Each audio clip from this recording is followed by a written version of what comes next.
La iglesia hoy nos recuerda a María, Señora del Santo Rosario. Ah, no sé, de alguna forma yo tengo que decir que vengo del Santo Rosario. Mis padres, yo crecí en una familia donde se rezaba el rosario todas las noches. Mamá siempre nos llamaba. Eh, Ustedes deben conocer por tradición, siempre estaba el cuadro de la Altagracia y el cuadro del Corazón de Jesús. Y mamá siempre nos llamaba. Papá siempre estaba de pie, rezando el rosario. En la hora del rosario, y mamá estaba llamándonos para que rezáramos y despertándonos. Éramos 9 hermanos, despertándonos para que nos mantengamos en vigilia y en oración. Bueno, crecí bajo esa cultura. Después, cuando entré al seminario menor, el padre Pedro Guzmán, que era el formador, nos llamó a mí y a mi hermano que continuáramos la tradición, que siguiéramos por nuestra cuenta haciendo el rosario.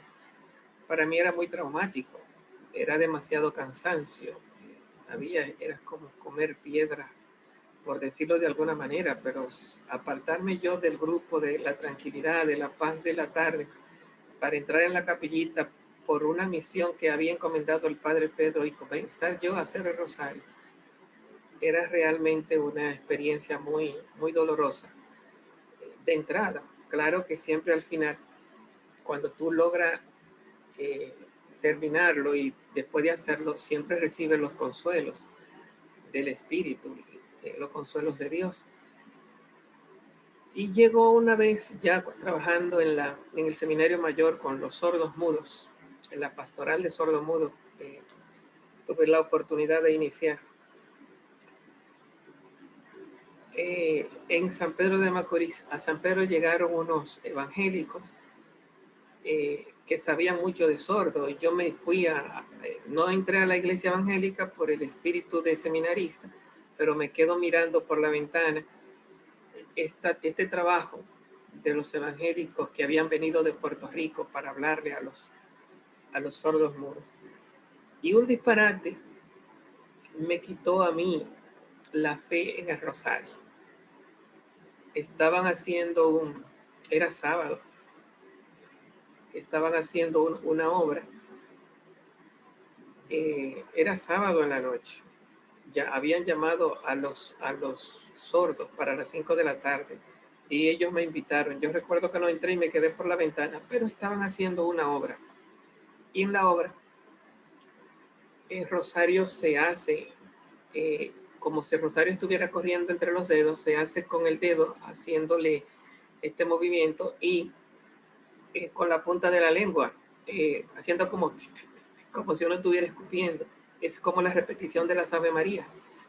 Entonces yo sabía ese signo.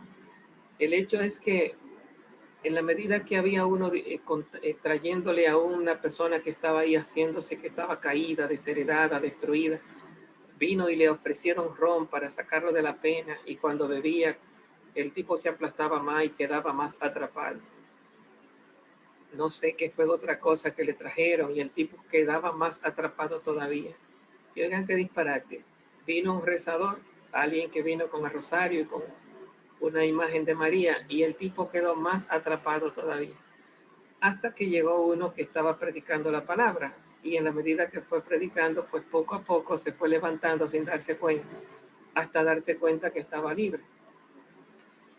Ese sencillo disparate, una persona de rosario diario en la casa, de rosario diario en el seminario, ese sencillo disparate se introdujo en mi corazón con ese pensamiento. Es como si hubieras recogido todos los cansancios de rezar el rosario, todo ese martirio de intentar rezar todos los días contra viento y marea. Y yo sentía como ese cansancio, y con ese cansancio venía como esa palabra: sí, ¿para qué sirve esto?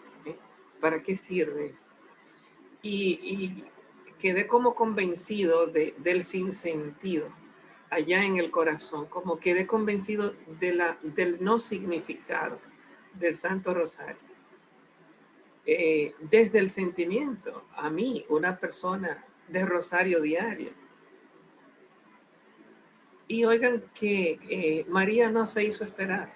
La Virgen tuvo esa delicadeza terrible, tremenda conmigo. Porque no había pasado un día, yo no era catedral, la catedral de San Pedro no era catedral, era la parroquia San Pedro. Estaba Fray Máximo eh, de los franciscanos, era el que estaba de párroco. Y en la misa de las 10 de la mañana, a las cuales yo no acostumbro a ir, era la última, cuando termina la misa, el padre Fray Máximo dice, viene un señor ahí de Higüey que está animando las oraciones carismáticas, que los carismáticos todavía no estaban en su auge, estaba como comenzando. Bueno, y yo me siento atraído, todo el mundo se va y nos quedamos un grupito en el centro del templo. El tipo no tenía buen atractivo, se veía muy campuno.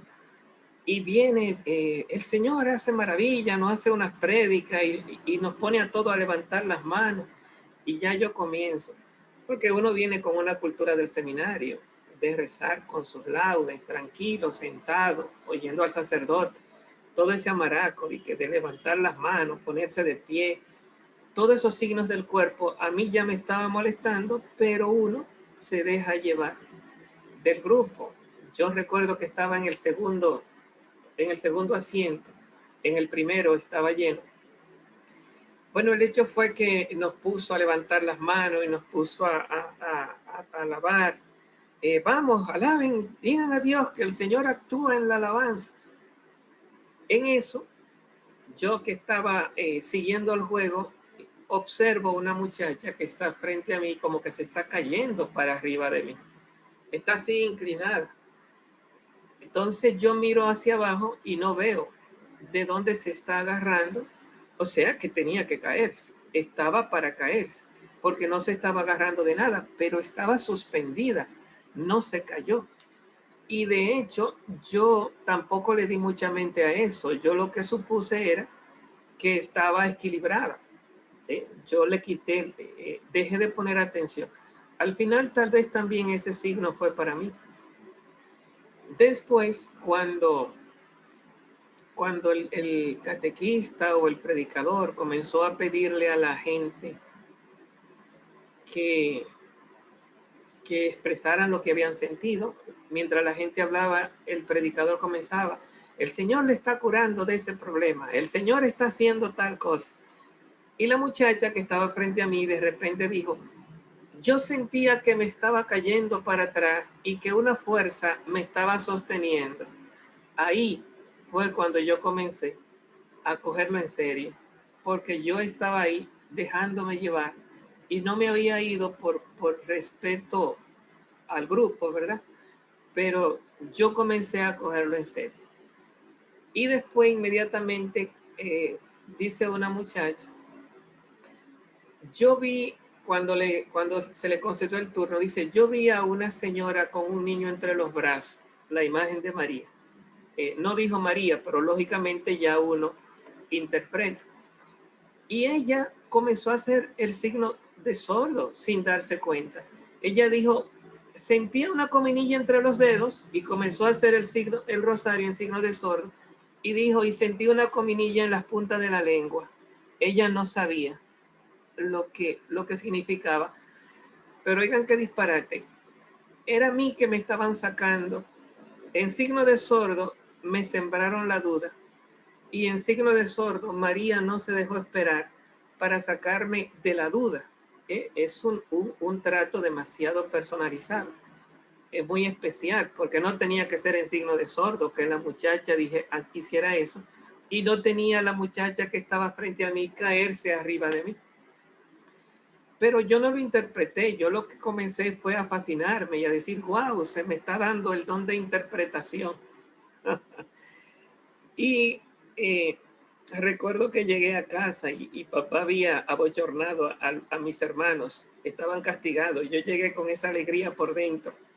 Pero bueno, el hecho fue que al final de la oración, como el el predicador no le supo decir a la muchacha, lo que dijo fue, algo está haciendo el Señor por usted. Yo al final me acerqué y le pregunté que qué experiencia tenía ella con el rosario, y me dice que hace mucho en su campo, ella llegó a rezarlo alguna vez, y yo le dije que el paso en la mano es el rosario, que la señora era María con el niño, y las puntas de la lengua son las Aves Marías. Entonces yo entendía que el mensaje era para ella. En ese momento así fue que yo lo interpreté, pero ya se estaba quitando de mí aquello de que el rosario no servía, aunque yo lo estaba poniendo en otras partes. Bueno, y otra experiencia interesante, por qué María tenía que aparecerse con el niño entre los brazos. Mamá siempre nos encomendaba a todos nosotros con aquella oración, me ofrezco enteramente a ti. Y en prueba en filial afecto, yo consagro en este día mis ojos, mis oídos, mi lengua, mi corazón. Esa oración nunca faltó en la casa. Mamá, en su impotencia, viviendo nosotros en el barrio, cerca de Capotillo, en la Sursa, salido de la misma capital y de la misma barriada, salimos diferentes nosotros a los muchachos del barrio, pero mamá nunca dejó de encomendarnos a la Virgen ante la impotencia de ella poder guardarnos de frente al barrio, porque vivíamos en el barrio. Y bueno, ese estar con el niño entre los brazos, entiendo que por un lado era la encomienda de mamá, por otro lado ya Jesús está grande, es el niño Jesús, por otro lado es la iglesia, María sostiene a la iglesia en sus manos, pero por donde quiera que uno lo vea, yo entiendo que María vino en mi rescate, ¿no? María vino en mi rescate, que no es normal. Cuando tú entras en la duda o en la falta de fe, tú tienes que pasar tu crisis y no saldrá de ahí hasta que haya pagado el último centavo. Cuando tú desdices de Dios, tú entras en una soledad del espíritu y te metes en unos problemas, y cuando la pagues toda es que tú sales de esa desgracia. No fue mi caso. Cuando llegó la duda a mi corazón, apareció esa presencia. No fue que se me apareció la Virgen, pero apareció con estos signos. Y es algo que yo lo llevo por dentro y me siento hijo de María. Bueno, bien, esta experiencia se la cuento en función de este día, ¿verdad? Que recordamos a María del Santo Rosario. Yo también vengo del Rosario. Le debo mucho eso a mis padres, a mamá y a papá. Que Dios sea bendito. Bien, hay un testimonio bonito también de Juan Pablo II cuando vino acá. Creo que en su segundo o tercer viaje, que fue a Higüey, todo el mundo con ese evangelicismo de que es una estatua, que es un papel, que es una idolatría de la iglesia. Y el Papa, con toda su teología, con todo su doctorado y con todo su papado, cuando llega ante el cuadro de la imagen de María, se pone de rodillas, ¿no? Rompiendo todos esos esquemas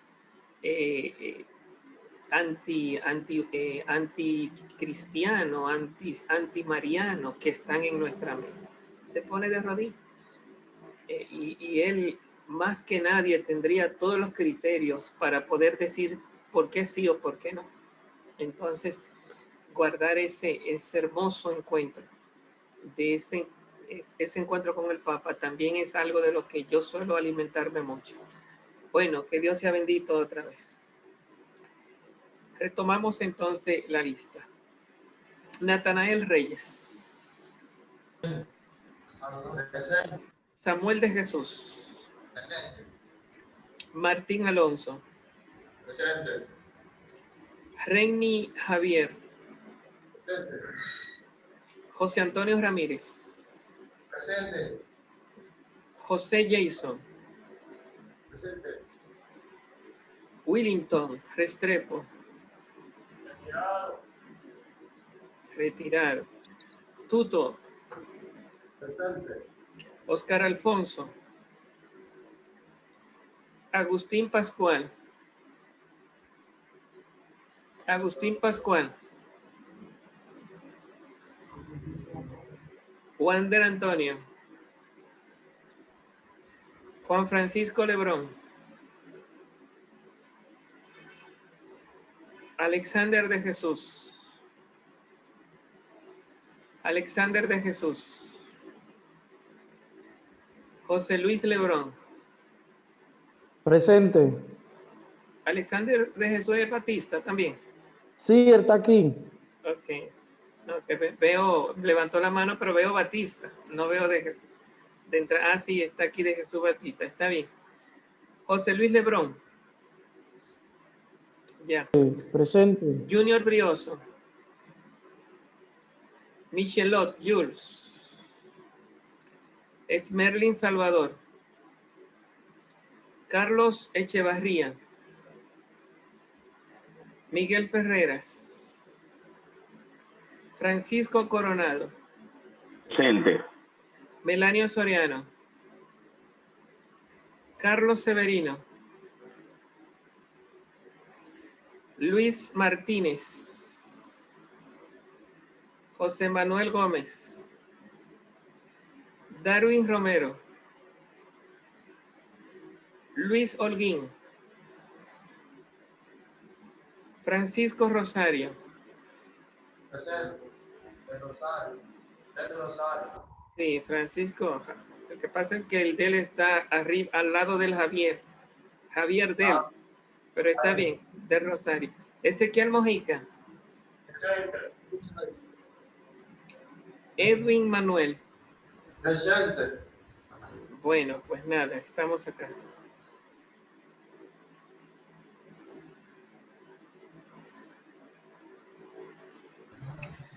Bien, entonces, siguiendo con nuestras costumbres, ¿qué tratamos la última clase? ¿Quién nos recuerda las últimas ideas? Adelante.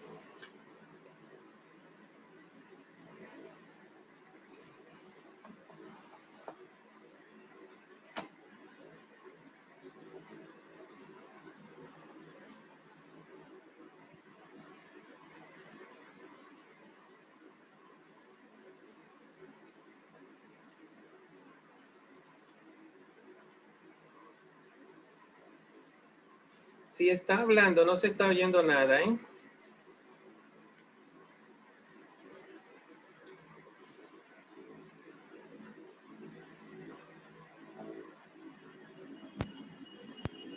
Profesor, ¿se escucha? Ahora comencé a escuchar. Adelante. ¿Se escucha? Sí. Sí, adelante. En la clase anterior usted estaba explicando lo que es la materia que está en nuestra mente, que es la materia lógica o conceptual. Usted decía que la materia que está en nuestra mente, nosotros podemos decir que algo es cierto, que usted no podía hablar de los seminaristas si esa materia, si usted no tiene el conocimiento de que nosotros somos seminaristas, de que también decía de que la materia lógica es lo que nos hace entender que algo es, que eso es real. También para Platón, usted decía, citando a Platón, que las ideas para Platón son inmaterial. Él decía que la verdad era lo que se pensaba. Entonces, usted hacía una comparación con Aristóteles y Platón ahí que, bueno, explicando la materia que entra en nuestra mente, que usted ponía que usted conoce a su mamá, porque usted tiene la idea de quién es su mamá, entonces que usted no puede decir, no puede hablar de su madre sin usted conocerla, sin tener tan siquiera el concepto de qué es y quién es. Okay, adelante.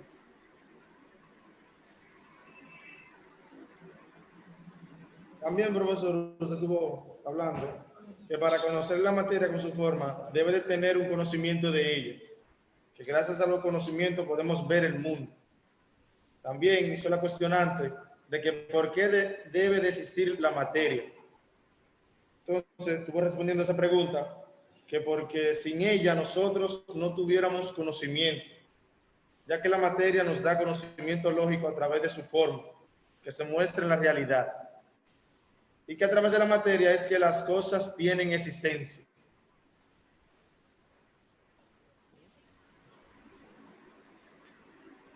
Bien, entonces tenemos que sin la existencia no hay conocimiento y sin la esencia tampoco. La esencia nos dice qué son las cosas. Caso Superman, ¿verdad? Que tiene su supermanidad o su ser hombre. Pero la existencia nos dice que está en el mundo, que está en el espacio compartido de comunicación, el espacio de referencia que compartimos en nuestra comunicación de frente a un oyente, está en este mundo. La existencia en sí misma, fuera de la esencia, no tiene identidad. El libro de Etienne Gilson sobre el tomismo, El ser y los filósofos, con quien yo me introduje en lo que era la metafísica, un libro que me recomendó el padre Jesús Hernández. Allí él establece la falta de cuididad o de identidad que tiene la existencia. Todos ustedes existen, pero no se puede decir qué es la existencia. Se suele decir el acto de la esencia, o sea, es quien saca a la esencia de la potencia o de la nada y la presencializa. El concepto de acto, entendido como sinónimo de existencia, la palabra acto viene como de actuar. Es como el que en el teatro griego, cuando un actor estaba fuera de escena, fuera del escenario, no estaba actuando, pero cuando entraba a la tarima, comenzaba a actuar, está actuando, es un actor porque en el momento que está actuando. Entonces, ¿cuál es el mundo, cuál es el teatro al que se refiere Aristóteles cuando dice acto? Es este mundo. O sea, las plantas están actuando, así como un actor está en la tarima y está actuando para el público y se puede ver solo cuando está actuando, todo el mundo puede verlo. Nosotros vemos las plantas, los animales, la gente, los árboles, las mesas, las cosas que están en acto. ¿Qué significa en acto? Que están de frente a la vista, están de frente al espectador. Nosotros, en tanto que conocedores, somos el espectador. Y el mundo que está frente a nosotros, el mundo de los objetos, están en acto. ¿Por qué? Porque existen. Existir y estar en acto es lo mismo. Si tú te preguntas, ¿qué diferencia hay entre la existencia de Martín y la existencia de Pedro y la existencia de Carlos? Bueno, en existencia no hay diferencia. Todos estamos en acto, todos estamos en el mundo. Lo que nos diferencia será la esencia, si fuera que nos diferenciara. ¿Qué diferencia hay entre una piedra, un animal y un hombre? El nivel de existencia, porque hay más existencia en un hombre, porque hay vida racional que no hay en un animal, y hay más existencia en un animal que en un mineral, porque hay vida sensitiva que no la hay en las plantas ni en los minerales. Lo que hay de diferencia es el nivel de existencia.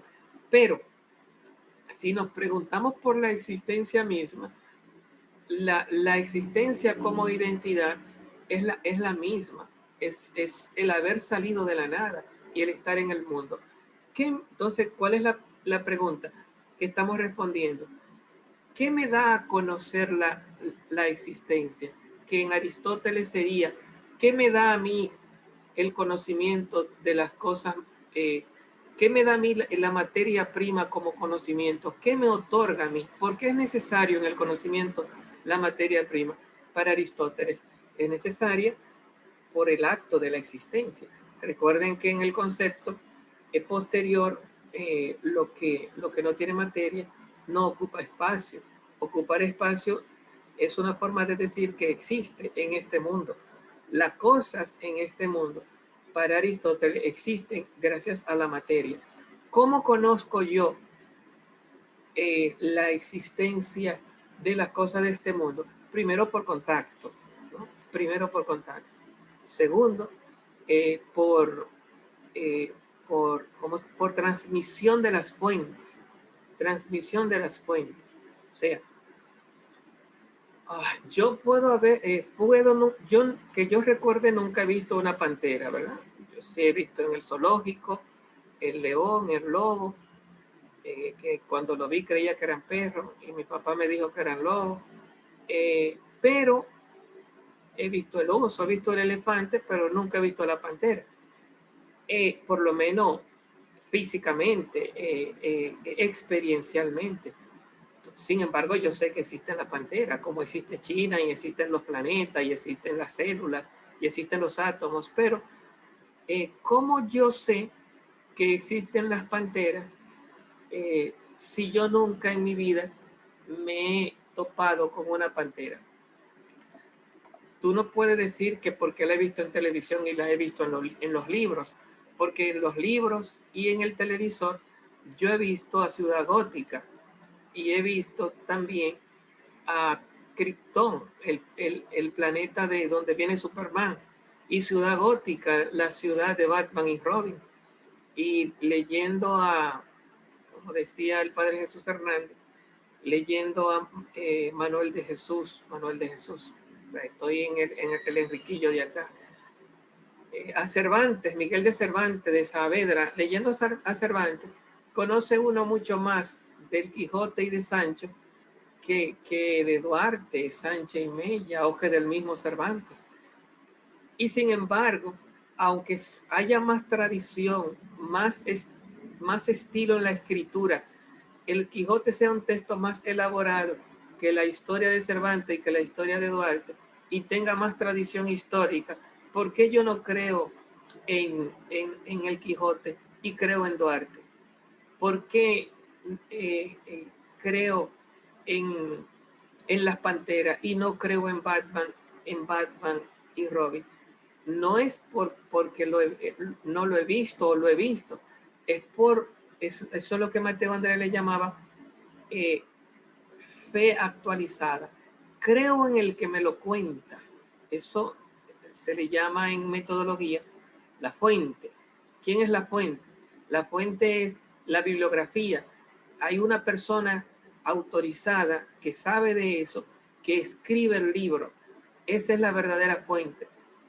Se le llama fuente primera si ese que me está hablando, ya sea por el libro o me está hablando personalmente, porque no tiene que, si un historiador viene y me cuenta lo que pasó, o un testigo de los hechos viene y me cuenta lo que pasó, si sabe de eso, es una fuente. Entonces, yo no tengo que entrar en contacto con una pantera, no tengo que ver un león matando a un hombre para saberlo, no tengo que ver una serpiente, una víbora transmitiendo el veneno. Profe, ¿y cómo si usted no ha vivido la experiencia? Usted me habla con seguridad, me habla con verdad de esos contenidos. Bueno, mi conocimiento no solamente es contacto experiencial mío personal, es también el contacto de la humanidad que se me transmite a través del lenguaje.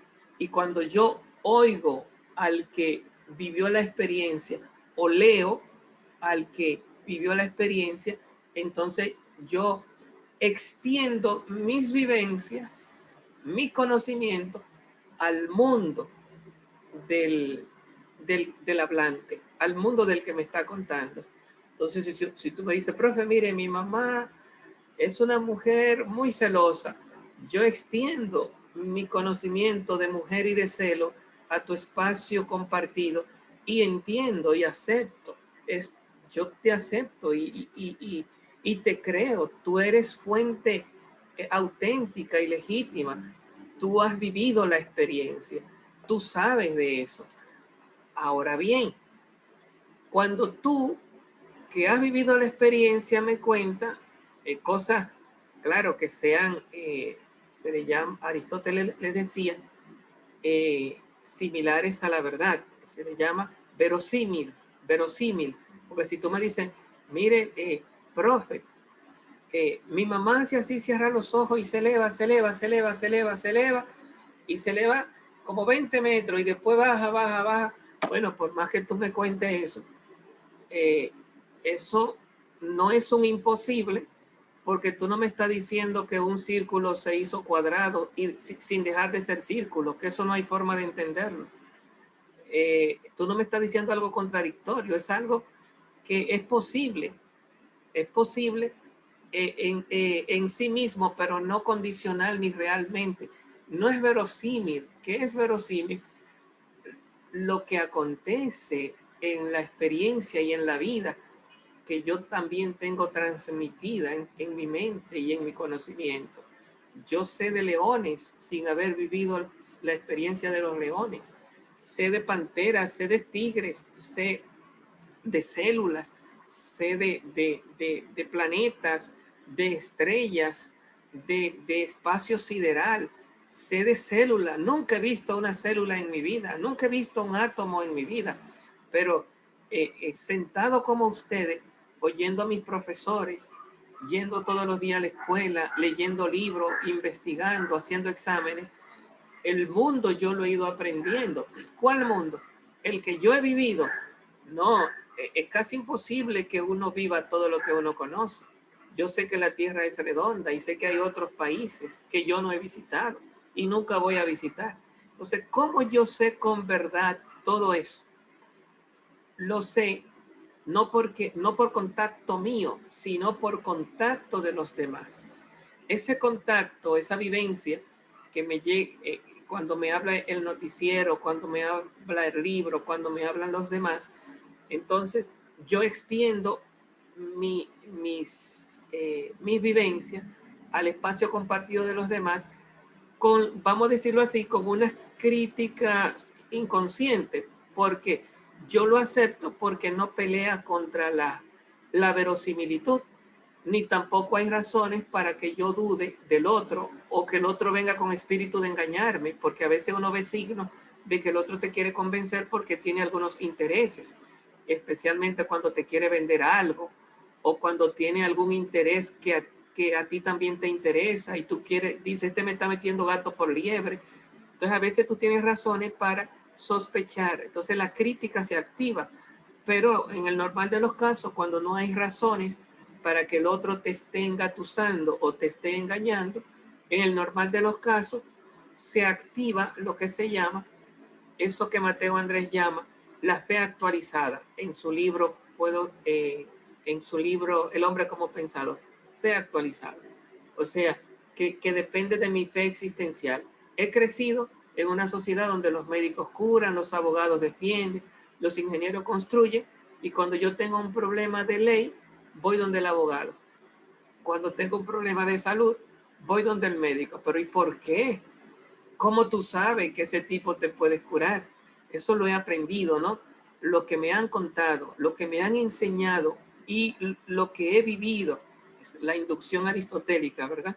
Tres cosas. Lo que me dicen, en que la universidad se llama docencia, lo que yo vivo, que en la universidad se dice extensión, y lo que yo investigo, lo que yo leo, lo que yo busco, que en la universidad se llama investigación, docencia, investigación y extensión, que para Aristóteles eso es la inducción. ¿Cómo me llega a mí el aprendizaje o el conocimiento? Entonces, no solamente decía por contacto personal, sino por transmisión de los contactos que otros han tenido. Si el que me cuenta ha vivido de manera personal lo que me está diciendo, se le llama fuente primera. Fuente primera. Si el que escribe el libro vivió, si nadie le contó, la gente dice si es original, o sea que lo dice porque lo vivió o él lo sabe, nadie se lo ha contado, decimos fuente primera. Si el que cuenta, por ejemplo, el que me cuenta de Colón, de Duarte, difícilmente haya vivido la experiencia de Duarte o de Colón. Eso ya hoy casi es imposible. Me cuenta con verdad, sí, me cuenta con verdad, como cuando yo hablo de Tomás de Aquino o de la Virgen o de Jesucristo. Pero eso no significa que yo haya vivido la experiencia histórica, aunque Dios tiene mucha manera de manifestarse por la fuerza del Espíritu Santo. Entonces, cuando no he vivido, cuando el otro me ha contado lo que no ha vivido, a eso se le llama fuente segunda. Fuente segunda. Fuente primera El testigo de los hechos que cuenta. Fuente segunda, el que me cuenta lo que ha aprendido, lo que le han contado. Se nos acabó el tiempo. Seguimos en la segunda sección. Hasta unos minutos.